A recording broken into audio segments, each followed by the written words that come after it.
Party కార్యకర్తల్ని అనుమతించాల్సిందిగా విజ్ఞప్తి చేస్తా ఉన్నాం. మీరు అక్కడి నుంచి వెనక్కి పంపుతున్నారని సమాచారం వచ్చింది.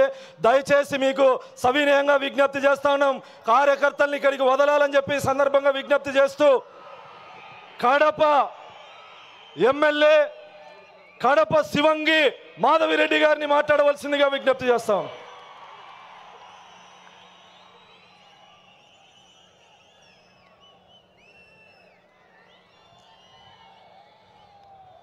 తిరుమలేసుని తొలి గడపైన కడపలో ఈ తెలుగుదేశం పార్టీ పెద్ద పండుగ మహానాడు 2025 జరగడం అనేది మనకు మన నాయకులు ఇచ్చిన కడప జిల్లా వాసులకు ఇచ్చిన గౌరవంగా ఈ సందర్భంగా గుర్తు చేసుకుంటున్నాము.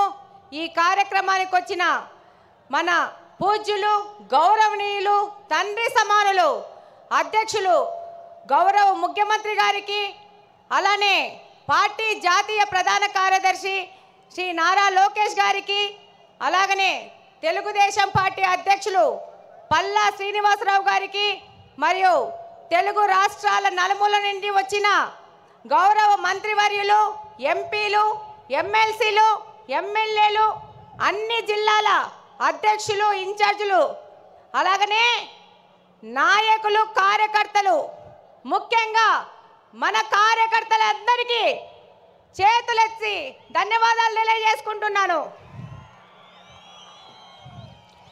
ఈరోజు ఈ భారీ జనసందోహాన్ని చూస్తుంటే భారీ అనే పదం కానీ జనసందోహం అనే పదం కానీ వీటికి సరిపోవు. ఆకాశం ఈనిందా, నేల తల్లి కనిందా అనే విధంగా ఇసుక రాలితే రాలలేనంత జనం ఈరోజు కడపలో తెలుగుదేశం పార్టీ కార్యకర్తలు ఇంత పెద్ద ఎత్తున వచ్చారంటే కడప గడ్డ తెలుగుదేశం పార్టీ యొక్క అభిమానులదని మరొక్కసారి తెలియజేసుకుంటున్నాను. ఈరోజు ఈ కార్యక్రమం, ఈ మహానాడు కార్యక్రమం ఇంత విజయవంతం అవడానికి కారణమైన మన Mahanadu coordination team, food committee కానీ, డెకరేషన్ టీం కానీ, అరేంజ్మెంట్స్ టీం కానీ, ప్రతి ఒక్కరికి, అలాగనే అధ్యక్షులు శ్రీనివాస్ రెడ్డి గారు కానీ, మంత్రి సవిత గారు కానీ, అలాగనే ఈ కార్యక్రమానికి వచ్చిన అబ్జర్వర్స్ కానీ, మా జిల్లా ఎమ్మెల్యేలు, ఎమ్మెల్సీలు, ఇన్ఛార్జీలకు అందరికీ ధన్యవాదాలు తెలియజేసుకుంటున్నాను. అంతకంటే ముఖ్యంగా మన కార్యకర్తలు ఈ యొక్క కార్యక్రమాన్ని విజయవంతం చేసుకుంటున్నారని మరొక్కసారి తెలియజేసుకుంటున్నాను. ఈరోజు గర్వంగా తెలియజేసుకుంటున్నాను, we are from Kadapa. We are proud to be Kadapa people. ఇది కడపలో జరుగుతుంది కాబట్టి ఇంత పెద్ద చారిత్రాత్మకమైన ఘట్టం మన కడపలో మనం ఆహ్వానిస్తున్నాం, మనం అతిథులకు సేవ చేసుకుంటున్నాం. ఈరోజు ప్రతి ఒక్కరికి ఈ కార్యక్రమంలో అరేంజ్మెంట్ చేసి శబాస్ అనిపించుకున్నామంటే అది కడప జిల్లాలో ఉన్న తెలుగుదేశం పార్టీ అంటే. 43 సంవత్సరాల తెలుగుదేశం పార్టీ చరిత్రలో మొట్టమొదటిసారి మహానాడును ఈసారి మన అధ్యక్షులు మాన్యశ్రీ నారా చంద్రబాబు నాయుడు గారు, అలాగనే మన జాతీయ ప్రధాన కార్యదర్శి గారు నారా లోకేష్ గారు వాళ్ళు నిర్ణయించడమే మనకు దక్కిన గర్వంగా తెలియజేసుకుంటున్నాను. ఈరోజు తెలుగుదేశం పార్టీ ఏ స్వార్థం కోసమో కాదు, ఎవరి కోసమో కాదు పుట్టిన పార్టీ. తెలుగుదేశం పార్టీ అనేది తెలుగువాడి ఆత్మగౌరవ వేడి సెకండ్ నుండి నాటి ఢిల్లీ పాలకులకు తెలియజేయడం కోసం పుట్టిన పార్టీ. తెలుగుదేశం పార్టీ అంటే బలుగు బలహీన వర్గాల అభ్యున్నతికి, రాజకీయ ఆర్థిక స్వాతంత్రం కోసం పుట్టిన పార్టీ. తెలుగుదేశం పార్టీ సమర్థవంతమైన నాయకత్వం మరియు క్రమశిక్షణ కలిగిన, నిబద్ధత కలిగిన కార్యకర్తలే వెన్నెముక. ఏ రంగంలో కానీ తక్కువ కానీ తెలుగువాడి ఆత్మ గౌరవ ప్రతీక మన తెలుగుదేశం పార్టీ. తెల్లవారి నుంచి మనకు స్వాతంత్రం తేవడానికి గాంధీ మహాత్ముడు పుడితే తెలుగువారి ఆత్మ గౌరవాన్ని కోసం పుట్టిన వారు విశ్వవిఖ్యాత నట సార్వభౌమ స్వర్గీయ అన్న ఎన్టీఆర్ గారు. రాష్ట్రంలో మొట్టమొదటిసారి వృద్ధాప్య వికలాంగుల పెన్షన్లు ఇచ్చిన, వితంతు పింఛన్లు ఇచ్చిన దీన బాంధవుడు మన అన్న ఎన్టీఆర్ గారైతే అదే పింఛన్లు ఈరోజు 4,000 నుంచి 15,000 వరకు పెంచిన ఘనత మన ముఖ్యమంత్రి శ్రీ నారా చంద్రబాబు నాయుడు గారిది. ఈ దేశంలో ఆడపిల్లలకి ఆస్తిలో హక్కు కల్పిస్తే ఎన్టీఆర్ గారు మహిళా సాధికారత మరియు వారి ఆర్థిక స్వాతంత్రానికై కృషి చేస్తున్నారు మన నాయకులు శ్రీ నారా చంద్రబాబు నాయుడు గారు. రాయలసీమ ప్రయోజనాల కోసం అన్న ఎన్టీఆర్ గారు తెలుగు గంగ ప్రాజెక్ట్ నిర్మిస్తే మన Nara Chandrababu Naidu garu SRBC, HNS, GNSS, KC canal modernisation చేసి వాటి సాగునీటి తాగునీటి ప్రాజెక్టులను ప్రారంభించి లక్షలాది మంది రాయలసీమ ప్రజల దాహార్తిని తీరుస్తున్నారు.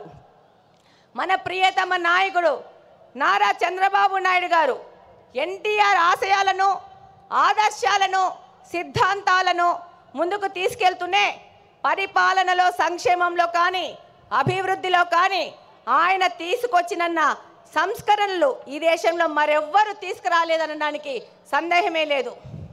చంద్రబాబు నాయుడు గారంటే క్రమశిక్షణ, పట్టుదల, అంకుటిత దీక్ష, నేర్పు, ఓర్పు కలిగిన నాయకుడిగా ప్రపంచ దేశాలు అవసరాలను, సంక్షోభాలను అవకాశాలుగా మార్చి విజనరీ లీడర్గా ప్రపంచమంతా ఈరోజు కీర్తిస్తున్నది.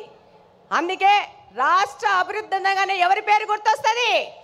నారా చంద్రబాబు నాయుడు గారి పేరు గుర్తొస్తుంది. మనకి నదులు, వాటిపైన కట్టలు, ఆనకట్టలు కనబడితే మన నాయకుడికి నదుల అనుసంధానం గుర్తుకొస్తుంది. దాని కార్యరూపమే పట్టిసీమ ఎత్తిపోతల పథకం. పోలవరాన్ని పూర్తి చేసి కృష్ణా జలాలను బనకచెల్ల రిజర్వాయర్ వరకు తీసుకొస్తే రాయలసీమ అభివృద్ధిని ఆపే శక్తి ఎవ్వరికీ లేదని ఈ సందర్భంగా తెలియజేసుకుంటున్నాను. ఆయన యొక్క ఆలోచనల ప్రతిరూపమే ఈరోజు ఐటీ రెవల్యూషన్స్ను, సాఫ్ట్వేర్ రంగానికి 194 దేశాలలో మన తెలుగువారు ఈరోజు వెళ్ళి ఆర్థికంగా అభివృద్ధి చెందుతున్నారంటే అది మన నాయకుడు నారా చంద్రబాబు నాయుడు గారి యొక్క ఘనతనే. రాయలసీమ లాంటి కరువు ప్రాంతంలో సాఫ్ట్వేర్ ఐటీ రంగాలను తీసుకొచ్చి ఎంతోమంది రైతుల పిల్లలు ఇంజనీర్లై ప్రపంచ దేశాలకు వెళ్ళి ఇక్కడ ఫ్యాక్షనిజము ముగిసిపోయిందంటే దానికి కారణం మన నారా చంద్రబాబు నాయుడు గారు. ఈరోజు హైదరాబాద్ అంటే నారా చంద్రబాబు నాయుడు గారే గుర్తొస్తారు. అలాగనే ఈరోజు మనకు కడపలో ఇంత పెద్ద అవకాశాన్ని ఇచ్చి ఒక మహిళను నాకు అవకాశం ఇచ్చి ఇక్కడ ఎమ్మెల్యేగా పోటీ చేయించారు. దానికంతకు ముఖ్య కారణం శ్రీ నారా చంద్రబాబు నాయుడు గారు, నారా లోకేష్ గారు. ఈరోజు మన నారా లోకేష్ గారు 1 కోటి మంది సభ్యత్వాలను చేసుకొని వాళ్ళకు ఇన్సూరెన్స్ అని ఏదైనా ప్రమాదం జరిగితే 5 లక్షల బీమా వాళ్ళకు వచ్చే విధంగా చేశారంటే భారతదేశంలోని ఏ పార్టీ కూడా ఈ విధమైన కార్యక్రమం చేయలేదు. అది తెలుగుదేశం పార్టీ వంతైంది. ఈరోజు తెలుగుదేశం పార్టీ తరఫున నన్ను నిలబెడితే ఏం మాట్లాడినారు? గంగిరెద్దు అన్నారు, బుడబొక్కలు అన్నారు, నీ ఇంటికి వస్తామన్నారు. ఒక్కసారి ట్రై చేసి చూడండి. బుడ్డా వెంగళరెడ్డి ఇంటి ఆడబిడ్డని ఇంటికి రిటర్న్ వీల్ చైర్లో పోతారు. ఈ సందర్భంగా తెలియజేస్తున్నాను, ఎవరే కానీ తెలుగుదేశం కార్యకర్తని టచ్ చేసి చూడండి, అదే వారి చివరి తప్పైపోతుంది. శ్రీ నారా చంద్రబాబు నాయుడు గారి ఆశయాలతో ఇక్కడ ఎమ్మెల్యేగా గెలిచి మీ అందరికీ తెలుసు. ఈరోజు పులివెందుల ఎమ్మెల్యే 2 సార్లు ప్రచారానికి వచ్చాడు. రెండవసారి మా ఎమ్మెల్యేని చూడొద్దండి, నన్ను చూసి ఓట్లేయండి అన్నారు.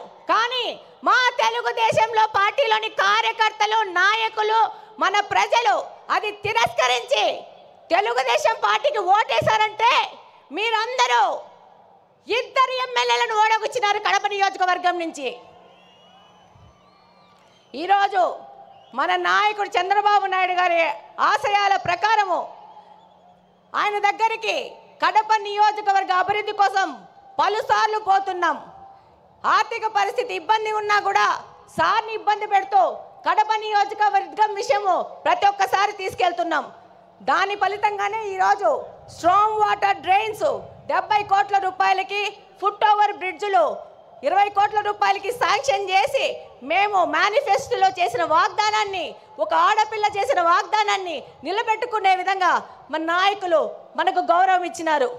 ఈరోజు మన నాయకుల ఆశీస్సుల ప్రకారము మన కడప స్వచ్ఛ కడప అనే ప్రోగ్రాన్ని కడపలోని ప్రతి ఒక్క తెలుగుదేశం నాయకుడు కార్యకర్త వారానికి 2 రోజులు 6 గంటల నుంచి 9 గంటల వరకు కడప నియోజకవర్గ అభివృద్ధి కోసం తిరుగుతున్నారంటే అది మన నారా చంద్రబాబు నాయుడు గారి స్వచ్ఛాంధ్ర ముందుకు తీసుకుపోయే విధంగా మన కడపను కూడా స్వచ్ఛ కడప చేసుకోవాలని మా తెలుగుదేశం కార్యకర్తలు పాటుపడుతున్నారు.